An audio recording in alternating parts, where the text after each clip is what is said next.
Hello, welcome to this game review. In this game, white misplayed the opening quite severely and gave black an advantage, which he used quite well, but he could have gotten an even bigger advantage, as we will see. So it started as d4, knight f6 and knight c3.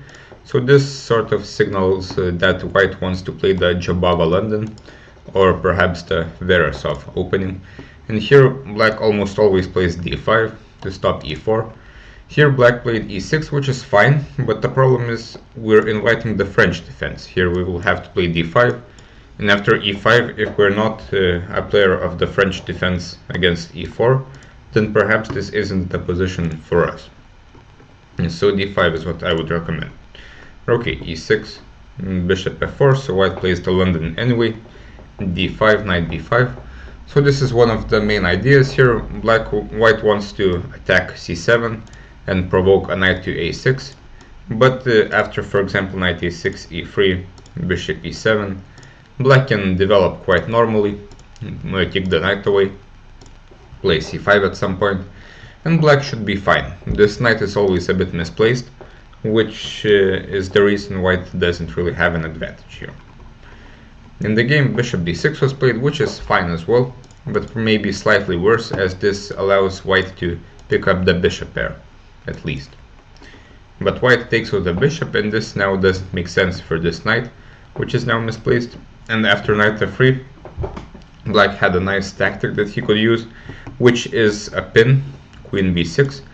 The knight is attacked, and it is also pinned to the b2 pawn, and white will inevitably lose a pawn. For example, if here then queen b2, black is just winning because this knight doesn't really have anywhere to go properly.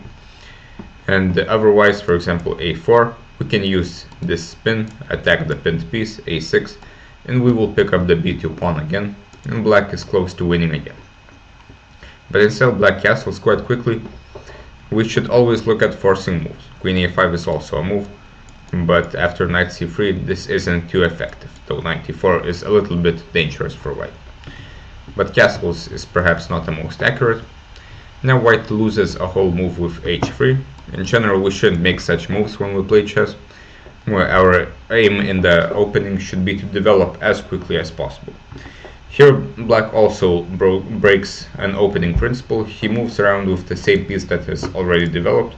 Instead, black should either develop the pieces that are not developed, or again use this pin to win a pawn. But knight e4, knight d2, queen e5, so black develops with tempo, and white gives up the pawn, should at least play e3, and the game goes on. But now black wins a pawn for nothing. White is also undeveloped. Now black continues his development, which is fine. Bishop b5, and knight b4, he attacks c2, castles a6, and after rook d8 and bishop d7, black has finished his development. White still hasn't gotten any play, and black is a pawn up for nothing. Knight f3, and now black finds the idea of trapping this bishop on b3 with a5.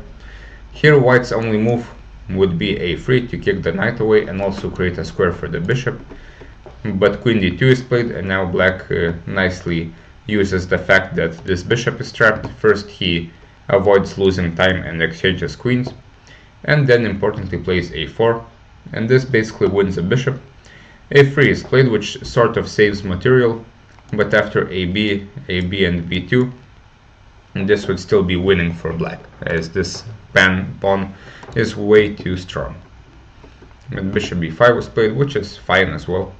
Rook c1, and now he took the knight, ab, b2, and after taking on a8, black finds the intermezzo, taking the rook with the queen, and after this the game is completely over. White is out of pieces, so a pretty smooth game by black, nothing to very much comment, and black just played quite well.